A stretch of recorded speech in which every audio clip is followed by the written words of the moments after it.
প্রিয় শিক্ষার্থীবৃন্দ, তোমাদের সবাইকে আরও একবার স্বাগত জানাচ্ছি আলিবাবার পাঠশালার নিয়মিত আয়োজনে। এবং তোমাদের শুরুতে আরও একটি কথা জানিয়ে দেই, আমাদের এই পেইড কোর্সগুলোতে তোমাদেরকে এই কোর্সের যাবতীয় সকল বিষয়ে আলোচনা করে দেওয়া হবে এবং এর সাথে সাথে তোমাদের পিডিএফ হ্যান্ডনোট এবং সাজেশন সরবরাহ করা হবে এবং এর সাথে সাথে মডেল টেস্ট এটা নতুন সংযোজন করা হয়েছে। সুতরাং তোমরা যারা যারা আমাদের পেইড কোর্সে ভর্তি হওনি দ্রুত ভর্তি হয়ে নাও এবং ইনশাআল্লাহ এখান থেকে তোমরা ভালো কিছু পাবে, এইটুকু আশা রাখতে পারো। আর এর সাথে সাথে আরেকটা বিষয় জানিয়ে দেই, সেটা হচ্ছে আমাদের পেইড কোর্স আমরা শুধুমাত্র আমরা ছাড়া অন্য কোথাও থেকে এগুলো কেউ কিনবে না, কারণ হয়তোবা অনেক প্রতারক চক্র থাকে, তারা আমাদের যে ডেমো ক্লাসগুলো আপলোড করা হয় সেই ডেমো ক্লাসগুলো তোমাদেরকে দেখাবে এবং দেখানোর পরে তোমাদের কাছে থেকে হয়তোবা 200 বা 100 টাকার বিনিময়ে সেগুলোকে তোমাদের কাছে দেওয়ার কথা বলে সেগুলো তোমাদের থেকে হয়তোবা টাকা নিতে পারে। সুতরাং তোমরা অবশ্যই সচেতন হবা, আমাদের কাছে থেকে ছাড়া আমাদের পেইড কোর্স অন্য কোথাও থেকে কিনবা না। যদি কেউ এরকম অফার দেয় তাহলে অবশ্যই আমাদেরকে জানাবা, আমরা তার বিরুদ্ধে আইনগত ব্যবস্থা নেব। আর যেহেতু অনলাইন জগতে আসলে খুব বেশি প্রতারণা হয়, এই জন্য তোমরা অবশ্যই সাবধান থাকবে যাতে এরকম না হয়। আমরা আসলে আগে এই ধরনের কোনো পাই নাই, কিন্তু বর্তমানে আমরা কয়েকজনের থেকে এই ধরনের তথ্য পাইছি যে কেউ হয়তোবা আমাদের ফ্রি ক্লাসগুলো যেগুলো আপলোড থাকে সেই ফ্রি ক্লাসগুলো দেখিয়ে টাকা হাতিয়ে নেয় এবং তারপরে কিন্তু আর কোনো খোঁজ থাকে না। তো সেই ক্ষেত্রে তোমরা অবশ্যই যদি পেইড কোর্স নাও আমাদের থেকেই পেইড কোর্স নিবা, অন্য কোনো জায়গা থেকে আলোচনা অন্য কোনো জায়গা থেকে নিবা না। তাহলে দেখো, আমরা নিশ্চয়ই তোমরা ক্লাস 1 দেখে আসছো এবং ক্লাস 1-এর মাধ্যমে একটা সুন্দর ধারণা পেয়ে আসছো। ধারাবাহিকভাবে আমরা আজকে আরও একটি নতুন বিষয় আলোচনা করব, কোয়ান্টাম বলবিজ্ঞান 2-তে। কোয়ান্টাম বলবিজ্ঞান 2-তে আমরা আজকে যে বিষয়টা আলোচনাতে রাখছি সেটা হচ্ছে Dirac notation, bra and ket. So তোমরা নতুন দুইটা শব্দের সঙ্গে আজকে পরিচিত হচ্ছ, একটা হচ্ছে ব্রা এবং অপরটি হচ্ছে কেট। তো পল ডিরাক দুইটা নতুন নোটেশন দিছে, যেই নোটেশন দুইটার মাধ্যমে আমরা কোয়ান্টাম বলবিজ্ঞানে অনেক সহজভাবে বিষয়গুলোকে সলিউশন করতে পারবো। এই দুইটা নোটেশনের নাম হচ্ছে, একটা হচ্ছে ব্রা এবং আরেকটা হচ্ছে কেট। তো আমরা ব্র্যাকেট ইউজ করি, সাপোজ এইটা একটা ব্র্যাকেট, এই ব্র্যাকেটের বানানটা আমরা জানি সবাই যে BRACKET। এই ব্র্যাকেটকেই আসলে ব্র্যাকেটের যে চিহ্ন এটাকে পল ডিরাক আসলে দুইটা চিহ্নের মাধ্যমে প্রকাশ করলো, যেগুলো আমরা কোয়ান্টাম মেকানিক্সে অনেক ইউজ করে থাকি। তো আমার এই যে ব্র্যাকেট, এই ব্র্যাকেটের মাঝখানে আমি একটা রেখা দিলাম, তাহলে এই অংশটুকুকে বলা হচ্ছে ব্রা এবং এই অংশটুকুকে বলা হচ্ছে কেট। ঠিক আছে, তো এইটুকুকে বলা হচ্ছে ব্রা কেট। উল্টাপাল্টা যাতে কারো না হয়, দেখো এইটুকু দেখলে নিশ্চয়ই তোমরা উল্টাপাল্টা করবে না। সো এটা একটা ব্র্যাকেটের এই অংশটুকু মাঝখানে একটা টান দেওয়া হয়েছে, রেখা দেওয়া হয়েছে, এই অংশটুকুকে বলা হচ্ছে ব্রা, এই অংশটুকুকে বলা হচ্ছে কেট। শুরুতে ব্রা, পরে হচ্ছে কেট। আলাদা আলাদা করে যদি দেখায়, এই চিহ্নটার নাম হচ্ছে ব্রা এবং এই চিহ্নটার নাম হচ্ছে কেট। তো এইটার নাম হচ্ছে ব্রা এবং এই চিহ্নটার নাম হচ্ছে কি কেট। তো এই যে ব্রা এবং কেট, এই দুটো নিয়ে আজকের আলোচনা থাকবে আজকের এই ক্লাস জুড়ে। তো তোমাদের কোয়ান্টাম 2-তে আসলে এই ব্রা এবং কেটের অনেক ব্যবহার আছে, সুতরাং তোমরা আজকের এই ক্লাসটা যদি শুরু থেকে শেষ পর্যন্ত মনোযোগ দিয়ে দেখো, আশা করব তোমরা এখান থেকে মোটামুটি 75% ব্রা এবং কেট সম্পর্কে সুন্দর একটা ধারণা নিতে পারবা। আর বাকি 25% থাকবে হচ্ছে তোমাদের প্র্যাকটিসের উপরে। পরবর্তীতে যখন প্র্যাকটিস করবে সেখানে আরও কিছু বিষয় ক্লিয়ার হবে। একদিনে আসলে সকল বিষয় ক্লিয়ার করা সম্ভব না, আমি চেষ্টা করবো যতটুকু সম্ভব ক্লিয়ার করার। তাহলে আমরা ব্র্যাকেট দুটো নোটেশন কি চিনলাম, যে এইটাকে বলা হয় ব্রা, এইটাকে বলা হচ্ছে কেট। আচ্ছা, তো ব্রা এবং কেট আমরা যদি সাপোজ ধরে নেই যে আমার একটা ওয়েভ ফাংশন সাই, এর অনেকগুলো উপাদান আছে, উপাদানগুলো হচ্ছে সাপোজ ABC, এর অনেকগুলো উপাদান আছে। তো আমার এই কেট সাই, এটাকে বলা হবে কত কেট সাই, এটাকে বলা হবে কত কেট সাই। এই চিহ্নটুকুর নাম হচ্ছে কেট এবং এর ভিতরে যখন সাই আসলো তখন এটাকে বলা হবে কত কেট সাই।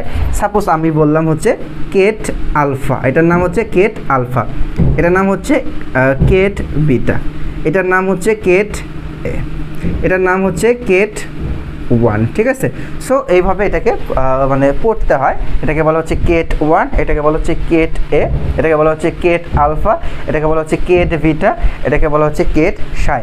তো এই আসলে কেট দ্বারা কি বোঝায়? কেট দ্বারা যেটা বোঝায়, আমরা যদি কেট আলফার কথা কেট সাইয়ের কথা চিন্তা করি, সাইয়ের যে উপাদান সাপোজ আমরা বলছি এটা ABCD অনেকগুলো উপাদান, তো এই কেট দ্বারা বোঝায় হচ্ছে আসলে কলাম ম্যাট্রিক্স। কেট দ্বারা কি বোঝায়? Column matrix. তো আমরা একটা কলাম ম্যাট্রিক্স নিলাম, তো এই সাইয়ের মান আমরা ধরতেছি যে এটা ABC এরকম ডট ডট অনেকগুলো মান আছে। সো এটা হচ্ছে আমার কেট সাই। তাহলে সাই দ্বারা কি বোঝাচ্ছে? কেট সাই দ্বারা কি বোঝাচ্ছে? যে একটা কলাম ম্যাট্রিক্স। তার মানে কেট দ্বারা কি বোঝায়? কলাম ম্যাট্রিক্সকে বোঝায়। ঠিক আছে, তো এই কেট সাইয়ের আবার আমরা ব্রা বের করতে পারবো। কেট সাইয়ের ব্রা কত হবে? তাহলে ব্রা সাই। আচ্ছা, এটাকে বলা হচ্ছে কেট সাই। সিমিলারলি আমরা যদি এমন করে লিখি যে এটার নাম হচ্ছে ব্রা সাই, ঠিক আছে, তারপরে এর নাম হবে কত? Bra beta. তারপরে আমরা এটাকে যদি এইভাবে লিখি, এর নাম হচ্ছে ব্রা আলফা। তারপরে আমরা যদি এরকম করে লিখি ব্রা এ। তো এই যে ব্রা সাই, ব্রা কে, ব্রা হচ্ছে বিটা, ব্রা আলফা, ব্রা এ, এগুলো দ্বারা কি বোঝাচ্ছে? সাপোজ আমি সাই ইজিক্যাল টু যদি এইটা পেয়ে থাকি, তাহলে আমরা এটার ব্রা কত হবে? তাহলে সাই অর্থাৎ তোমার সাই ব্রা মানে ব্রা সাই, এটা ইজিক্যাল টু কত হবে? এটা ইজিক্যাল টু হবে হচ্ছে এই যে এটার যে সারি ম্যাট্রিক্স, এটা কনজুগেট। তোমার আমরা কিন্তু জানি কি সাইয়ের যে বৈশিষ্ট্য আমরা পড়ছিলাম, আমরা অনার্স তৃতীয় বর্ষে কোয়ান্টাম ওয়ানে কিন্তু পড়ছিলাম যে সাই হচ্ছে একটা কমপ্লেক্স ফাংশন, এটা একটা জটিল ফাংশন। তাহলে জটিল সংখ্যা কাকে বলা হয়? যে সংখ্যাতে আমার x প্লাস IY আকারে থাকে, অর্থাৎ যেখানে I থাকে এটাকে আমরা বলি হচ্ছে জটিল সংখ্যা। তো এটা একটা জটিল ফাংশন হলে এর ভিতরে অবশ্যই জটিল সংখ্যা থাকতে হবে, জটিল ফাংশন যেহেতু। তো আমার এই ফাংশন যে জিনিসগুলোর উপরে থাকছে, এই যে জিনিসগুলা, এই জিনিসগুলার কনজুগেট নিতে হবে। ঠিক আছে, কমপ্লেক্স কনজুগেট, জটিল হচ্ছে অনুবন্ধী নিতে হবে। এবং এটা যদি সারিতে থাকে, কলামে থাকে, তাহলে এটা হবে হচ্ছে সারি ম্যাট্রিক্স। তাহলে দেখো কেট সাই ইজিক্যাল টু যদি এইটা হয়, তাহলে ব্রা সাই ইজিক্যাল টু কত হবে? ব্রা সাই হবে হচ্ছে এ স্টার। স্টার মানে কি তোমরা নিশ্চয় জানো? এ স্টার মানে বোঝা হচ্ছে কনজুগেট, অর্থাৎ এ এর কনজুগেট। ঠিক আছে, এটা যদি জটিল সংখ্যা হয় তাহলে অনুবন্ধী হবে, জটিল সংখ্যা না হলে তার অনুবন্ধী হচ্ছে না। তোমরা স্টার ইউজ করছো, আমরা যেমন জানতাম যে সাই হচ্ছে একটা wave function, Sai of x suppose. তো সাই স্টার এক্স হবে কি বলতো? সাই স্টার এক্স হবে হচ্ছে এই সাইয়ের কমপ্লেক্স কনজুগেট। ঠিক আছে, সিমিলারলি এ একটা ফাংশন, তাহলে এ এর স্টার মানে কি বোঝাচ্ছে? এ এর কমপ্লেক্স কনজুগেট এ। তারপরে এখানে ছিল বি, এখানে হয়ে যাবে কত? B complex conjugate. এখানে ছিল সি, এখানে হবে কত? C complex conjugate. এরকম এরকম ডট ডট অনেকগুলো। তার মানে তোমরা যেটা বুঝলা যে কেট সাই, কেট দ্বারা বোঝায় কলাম ম্যাট্রিক্স, এবং ওইটার যদি আমরা ব্রা বের করি তাহলে কী হবে? ব্রা বের করতে হলে ওই কলামটা সারিতে রূপান্তরিত করতে হবে, এবং ওর যে উপাদানগুলো থাকবে এদের জন্য কমপ্লেক্স কনজুগেট নিতে হবে, অর্থাৎ জটিল অনুবন্ধী নিতে হবে। তো এটা আমরা জাস্ট একটা এক্সাম্পল দিলাম। আমরা আরও কিছু মানে কাজ করব, আরও কিছু এখানে কাজ করব যার মাধ্যমে তোমরা এগুলো ক্লিয়ার ধারণা পেতে পারো। সাপোজ আমি তোমাদেরকে বোঝানোর জন্য এখানে সিমিলারলি আলফার মানটা নিচ্ছি। সো দেখো আমরা ধরে নিলাম যে ket alpha is equal to কত? Ket alpha is equal to alpha 1 plus alpha 2 plus alpha 3 plus dot dot dot, এরকম আর অনেক মান আছে। তাহলে বলো তো ব্রা আলফা কত হবে? ব্রা আলফা হবে হচ্ছে, bra alpha is equal to হবে হচ্ছে সারি যেটা ছিল এটা কলাম হবে, তার মানে এই আলফা এখানে, আলফা 1 এখানে যাবে এবং এটা স্টার হবে, আলফা 2 এখানে যাবে, আলফা 2 এটা স্টার হবে, আলফা 3 এখানে ছিল, এই বরাবর কলাম ছিল, সারিতে রূপান্তরিত করা হচ্ছে এবং এটা স্টার হবে প্লাস ডট ডট ডট যা আছে তাই। ঠিক আছে, সো এটা এখন আমরা এটাকে একটু যদি বাস্তব, এটা জাস্ট একটা উদাহরণ দিয়ে করা হলো, এখন বাস্তবিকভাবে যদি আমরা দেখি কমপ্লেক্স কনজুগেট, সাপোজ এক্স একটা একটা function, A is equal two হচ্ছে এক্স প্লাস IY, তো এর কমপ্লেক্স কনজুগেট কত হবে? এ স্টার। এবং এই দেখো এইটা যে ছিল এক্স, তো এক্সই থাকবে, শুধু যেখানে যেখানে জটিল সংখ্যা থাকে এটা প্লাস থাকলে মাইনাস হবে, মাইনাস থাকলে প্লাস হবে, তো চিহ্নটা পরিবর্তন হলে হয় হচ্ছে কমপ্লেক্স কনজুগেট। ঠিক আছে, সো এই এ স্টার, এটা যদি এ হয় তাহলে এটা দ্বারা এ স্টার বোঝায়। আমরা এখন যদি একটা বাস্তবিক নেই, ফর এক্সাম্পল আমরা ধরে নিচ্ছি যে আমার একটা অপারেটর, সাপোজ বিটা অপারেটর, এবং সরি বিটা একটা ফাংশন, তো আমি নিলাম হচ্ছে কেট বিটা। তাহলে ket beta is equal to আমরা ধরে নিচ্ছি সাপোজ যে 3 plus I 4I 6 plus 6 plus x এবং 9 মাইনাস আই, তারপরে হচ্ছে 4 প্লাস জেড, আর এরকম একটা ফাংশন আছে। সো আমরা আমাদের দেওয়া আছে এটা হচ্ছে বিটা, ঠিক আছে, বিটা কেট বা কেট বিটা, এটা মানে হচ্ছে বিটা কেট বা কেট বিটা। তো এই কেট বিটার আমরা বের করব হচ্ছে ব্রা বিটা, ঠিক আছে। তাহলে ব্রা বিটা যদি বের করতে হয়, bra beta is equal to কত হবে? Bra beta is equal to হবে এটার যে কলাম ম্যাট্রিক্স, এই কলামটা সারিতে রূপান্তরিত হবে এবং এটার কমপ্লেক্স কনজুগেট হবে। তার মানে আমার এই প্রত্যেকটারই কমপ্লেক্স কনজুগেট বের করে নিতে হবে ফার্স্ট অফ অল। তাহলে দেখো আমি যদি এটার কমপ্লেক্স কনজুগেট বের করে নিতাম তাহলে কত হতো? 3 আর প্লাস 4i ছিল হবে কত? -4i। কারণ হচ্ছে কমপ্লেক্স কনজুগেট মানে কি, যেটা প্লাস থাকে আইয়ের, যেটা আই যদি প্লাস থাকে তাহলে আই মাইনাস হবে, আই যদি মাইনাস থাকে তাহলে প্লাস হবে। তাহলে এখানে আমার 3 + 4i ছিল, এটা হয়ে গেছে কত? 3 - 4i। এরপরে দেখো এর কলামগুলো সারিতে রূপান্তরিত হবে। এখানে ছিল 6 + x, এখানে কিন্তু কোনো জটিল সংখ্যা নাই, আছে 6 + x, এখানে কোনো জটিল সংখ্যা নাই, তার মানে এটা কোনো পরিবর্তন হবে না, এটা যা ছিল তাই হবে, শুধু সারির থেকে কলামে যাবে। এরপর দেখো 9 - i ছিল, এটা কিন্তু i আছে, যে i আলাদা টার্ম থাকবে সেটা শুধুমাত্র সাইনটা চেঞ্জ হয়ে যাবে। তাহলে 9 - i, তাহলে কত হবে বলো তো? 9 - i যদি হয় 9 + i রূপান্তরিত হবে। এরপর দেখো 4 + z, এখানে কিন্তু কোনো i নাই, তাহলে যা ছিল তাই হবে 4 + z। এরপর আর ডট ডট ছিল ডট ডট। সো দেখো এইভাবে তোমরা বের করবা, এটাই হচ্ছে তোমার আসলে বাস্তবিক একটা মান। আর আগে আমরা জাস্ট উদাহরণ দিয়ে করছি। তো এগুলো আসলে গেল। আমরা এরপরে কিছু ক্যালকুলেট দেখব, বীজগণিত, তোমার এই ব্রা এবং কেটের কিছু বীজগণিত বা ব্রা এবং কেটের হচ্ছে আলজেব্রা দেখব, তার মাধ্যমে আমরা আরও ক্লিয়ার ধারণা পাবো। সো দেখো আমরা সেই আলজেব্রাগুলোতে যাচ্ছি, আশা করতেছি যে তোমরা মোটামুটি ব্রা এবং কেট কি এটা সম্পর্কে একটা সুস্পষ্ট ধারণা পাইছো, ঠিক আছে। আবার আরও একটা আমি তোমাদের উদাহরণ দিই, তার মাধ্যমে এটা শেষ করতেছি। যেমন দেখো আমরা এক্সপেক্টিং ভ্যালু বা প্রত্যাশিত মানের জন্য জানতাম যে এক্সপেক্টিং ভ্যালু, প্রত্যাশিত মান কাকে বলা হয়?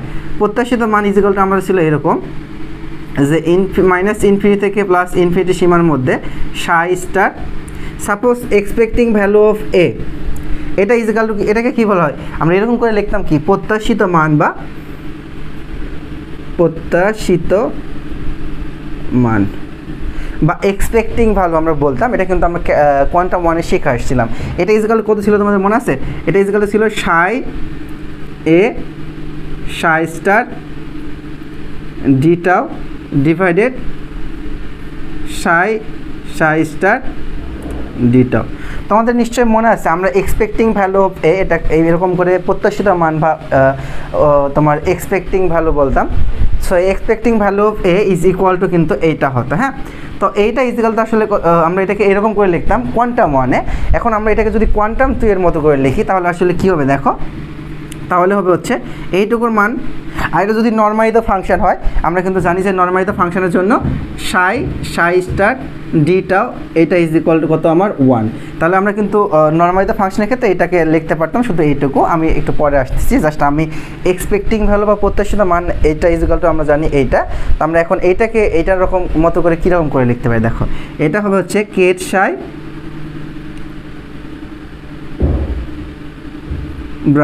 ব্রাশাই কেটসাই, ঠিক আছে। আর ডিভাইডেড হচ্ছে দেখো, সরি এখানে এ ছিল, এটা লিখতে ভুলে গেছি,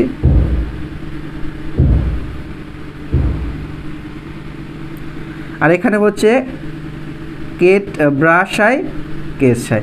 সো দেখো আমরা এটাকে কোয়ান্টাম 1-এ আমরা এটাকে এরকম করে লিখতাম এক্সপেক্টিং ভ্যালুর জন্য, বাট আমরা এই কোয়ান্টাম 2-তে ব্রা এবং কেটের দ্বারা অর্থাৎ ডিরেক্ট নোটেশনের দ্বারা এটাকে এরকম করে লিখতে পারবে, ঠিক আছে। সো এটা দ্বারা বোঝাচ্ছি কত দেখো, ব্রাশাই এ কেটসাই, ব্রাশাই এ কেটসাই, এবং নিচেরটাকে বোঝাচ্ছে ব্রাশাই কেটসাই, ঠিক আছে। এখন যদি আমার একটা নরমালিত ফাংশন হতো তাহলে আমরা নরমালিত ফাংশনটাকে এরকম করে লিখতাম, বাট এখন আমরা নরমালিত ফাংশনটাকে কীভাবে লিখবো, এটাকে আমরা লিখতে পারি হচ্ছে সাই ব্রাশাই ইন্টু কেটসাই ইজ ইকুয়াল টু 1। এটা কীভাবে হচ্ছে অ্যাকচুয়ালি তোমরা কিন্তু সবাই এটা বুঝতে পারতেছো। দেখো আমার এই আলফা যেটা ছিল, আলফা কেট আলফা যেটা, এটারই কিন্তু কমপ্লেক্স কনজুগেটটাই হচ্ছে কিন্তু আমার কি বলতো কেট আলফা যেটা এর কমপ্লেক্স কনজুগেটটা হয়ে যাচ্ছে আমার কি ব্রা আলফা। সিমিলারলি দেখো সাই যেটা, এটাকে যদি আমি বলি কেট সাই, তাহলে সাই স্টার দ্বারা এটা হবে কত ব্রা সাই। এটাকে যদি আমি ব্রা সাই ধরি এটা হবে হচ্ছে কেট সাই, কারণ এইটা একটার কমপ্লেক্স কনজুগেট। ঠিক আছে, তো আরও আসলে এগুলো ক্যালকুলেট করতে করতেই তোমরা বিষয়গুলো ক্লিয়ার হবে, এবং এখানে আমি তোমাদের কিছু ক্যালকুলেট দেখাবো। এরপরে আমরা যখন আরও থিওরি প্রতিপাদন করতে যাবো সেখানে এটা সম্পর্কে আরও ক্লিয়ার ধারণা পাবা। আমরা এবার এই পর্যায়ে ব্রা এবং কেটের যে আলজেব্রা বা হিসাব নিকাশের কিছু বিষয় আছে সেগুলো দেখব। শিক্ষার্থীবৃন্দু দেখো, আমরা এই পর্যায়ে ব্রা এবং কেটের কিছু আলজেব্রা বা হিসাব নিকাশ দেখব, যাতে করে আমরা একটু ক্লিয়ার ধারণা পাই। অনেক সময় কিন্তু এরকম প্রশ্ন আসা দেখা গেছে যে ব্রা এবং কেট বলতে কি বোঝো, বা ডিরেক্ট নোটেশন ব্র্যাকেট কি আলোচনা করো এবং এর বৈশিষ্ট্যগুলো লেখো। তো আমরা বৈশিষ্ট্য বা তোমার কি বলে আলজেব্রা লেখো, তো আমরা এটা করবো। দেখো তাহলে এই আলজেব্রা 1 নম্বর কী দেওয়া আছে, আমি আবারও লিখতেছি না, জাস্ট বোঝা দিচ্ছি। 1 নম্বরে বলা হচ্ছে কি যে কেট আলফা এর জটিল অনুবন্ধী, কেট আলফা এর জটিল অনুবন্ধী হচ্ছে ব্রা আলফা। কি বলা হয়েছে, কেট আলফা এর জটিল অনুবন্ধী হচ্ছে কত, এটাকে যদি আমরা কমপ্লেক্স কনজুগেট করি তাহলে আমরা পাবো কত বলতো bra alpha, sorry bra alpha. একটু আগে তোমাদেরকে আমি দেখাইছি যে আমার যদি alpha, suppose alpha is equal to এমন হয় যে আলফা 1, আলফা 2, আলফা 3, সো এটা sorry ket alpha is equal to যদি আমার এটা হয় তাহলে ব্রা কত হবে, bra alpha is equal to হবে হচ্ছে কত alpha 1 star, alpha 2 star, alpha 3 star. So দেখো এই যেটা হয়ে গেল bracket, that means bra alpha যেটা, এটা যদি আমরা কমপ্লেক্স কনজুগেট করি তাহলে কিন্তু আমরা এটা পেয়ে যাচ্ছি। হ্যাঁ, তো এই বিষয়টা এখানে বলছে যে ব্রা আলফা এর জটিল অনুবন্ধী হচ্ছে তোমার, সরি কেট আলফা এর কমপ্লেক্স কনজুগেট বা জটিল অনুবন্ধী হচ্ছে আমার গিয়ে ব্রা আলফা। এরপর আমরা 2 নম্বরটাতে কি বলা হয়েছে, 2 নম্বরটাতে বলা হচ্ছে আমার যদি ব্রা আলফা এবং কেট বিটা হয়, এটা দ্বারা বোঝায় হচ্ছে আলফা এবং বিটা এর ইনার প্রোডাক্ট বা এর ডট গুণন। সাপোজ আমরা সাই 1 একটা ফাংশন, সাই 2 আর একটা ফাংশন, এই সাই 1 ইন্টু সাই 2 এটার দ্বারা আমরা ডট গুণন যেরকম বোঝাতাম, সিমিলারলি বা আলফা একটা ফাংশন, বিটা একটা ফাংশন গুণ করলে ডট গুণন যেমন বোঝাতাম, সেই রকম এইটা এবং এই আলফা এবং beta, bra alpha ket beta, bra alpha এটুকুকে বলা হচ্ছে ব্রা আলফা, এটুকুকে বলা হচ্ছে কেট বিটা। তো এইরকম এই জিনিসটা দ্বারা আসলে বোঝায় হচ্ছে ব্রা আলফা এবং কেট এর ডট গুণন বোঝায়। ঠিক আছে, এবং এটাকে আরেকটা নাম দেওয়া আছে ইনার প্রোডাক্ট।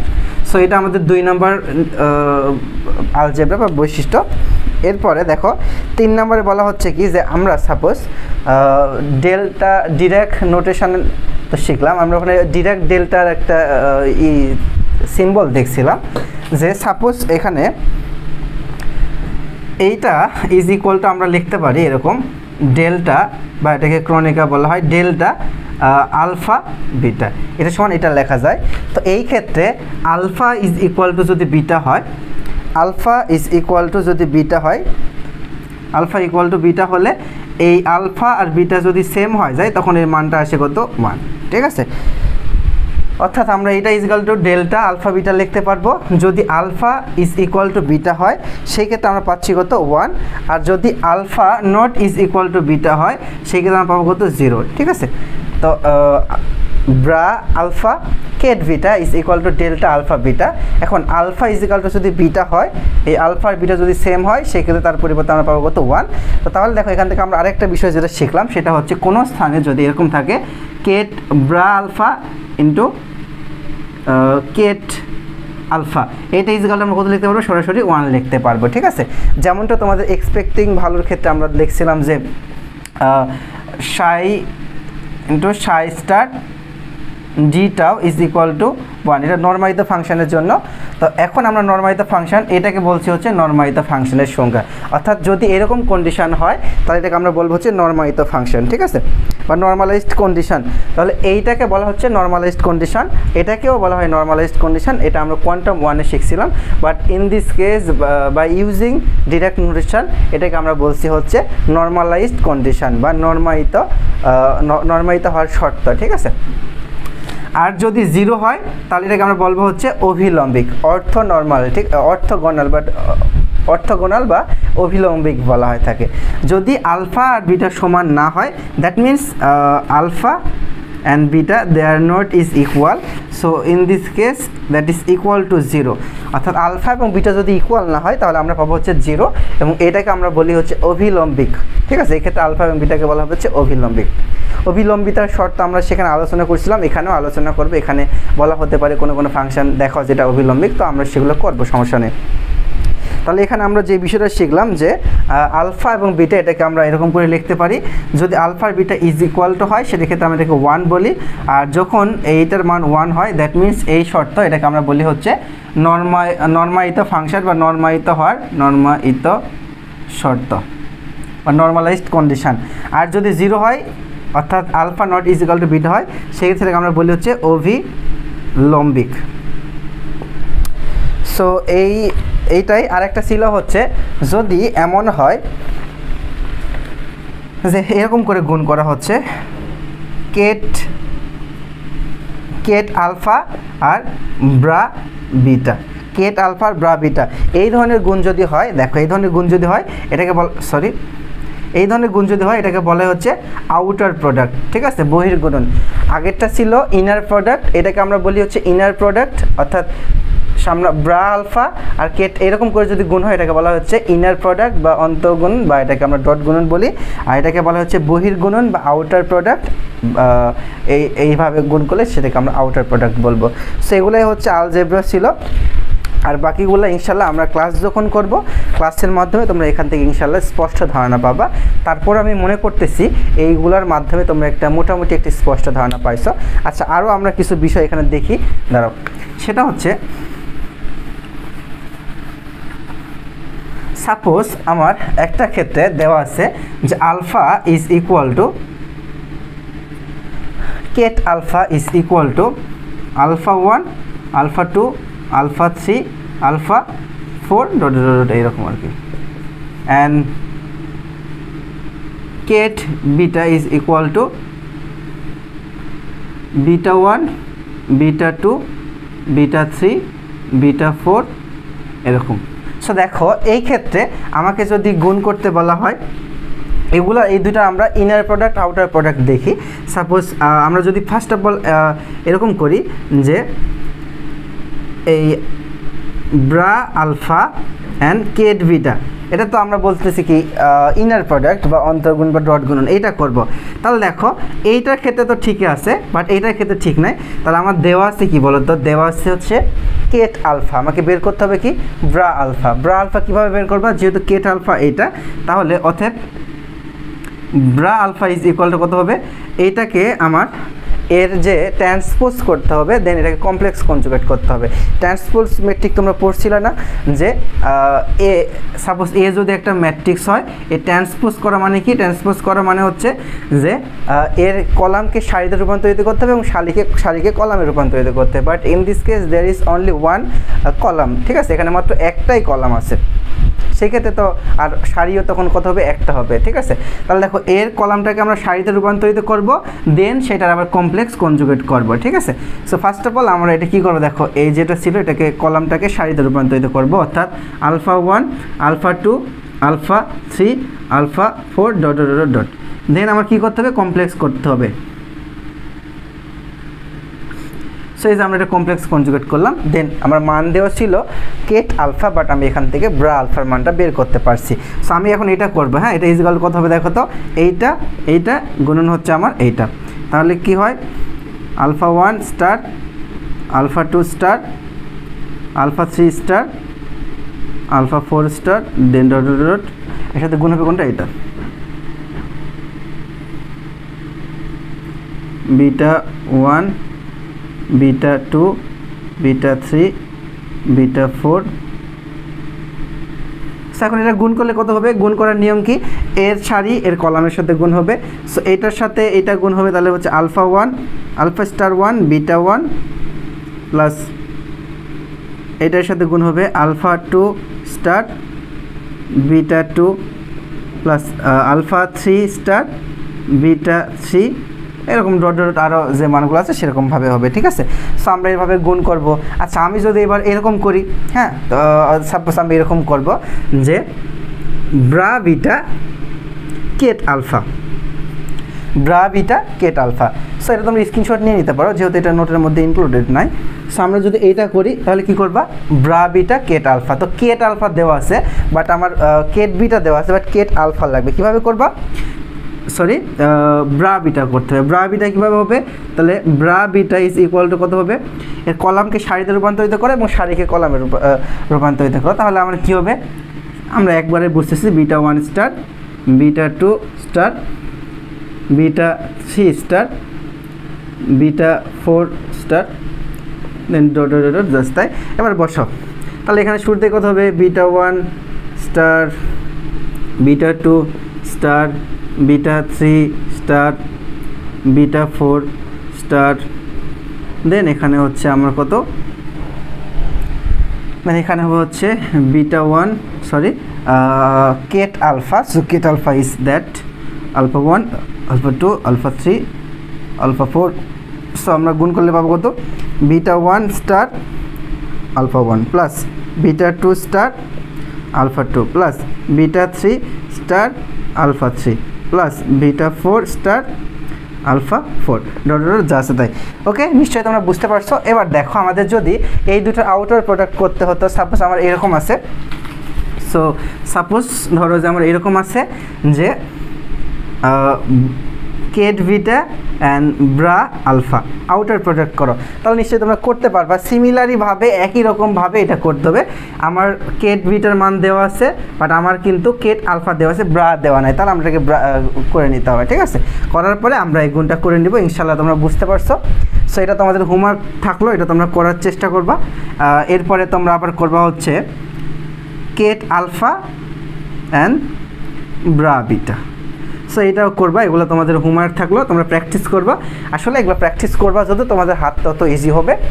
আশা করতেছি তোমরা এই ব্রা এবং কেট নিয়ে একটা স্পষ্ট ধারণা পেয়ে গেছো। তোমরা এই ভিডিওটা যদি ভালো লেগে থাকে অবশ্যই আমার চ্যানেল সাবস্ক্রাইব করবা। যারা ফ্রিতে দেখতেছো, এটা তোমাদের হয়তো বা ডেমো ক্লাস হিসেবে দেওয়া হতে পারে, সেই ক্ষেত্রে তোমরা এটা ফ্রিতে দেখতে পারবা। আর তোমরা যদি পেইড কোর্সে ভর্তি হতে চাও তো অবশ্যই ভর্তি হতে পারো। আর ভিডিওটা যদি ভালো লাগে আর আমার ক্লাসগুলো যদি তোমাদের ভালো লাগে অবশ্যই তোমাদের ফ্রেন্ডের সাথে শেয়ার করবা। সবার সুস্বাস্থ্য এবং দীর্ঘায়ু কামনা করতেছি। পরের ক্লাস থেকে ইনশাআল্লাহ থিওরি নিয়ে আলোচনা করার চেষ্টা করবো। সো সবাইকে ধন্যবাদ, আল্লাহ হাফেজ।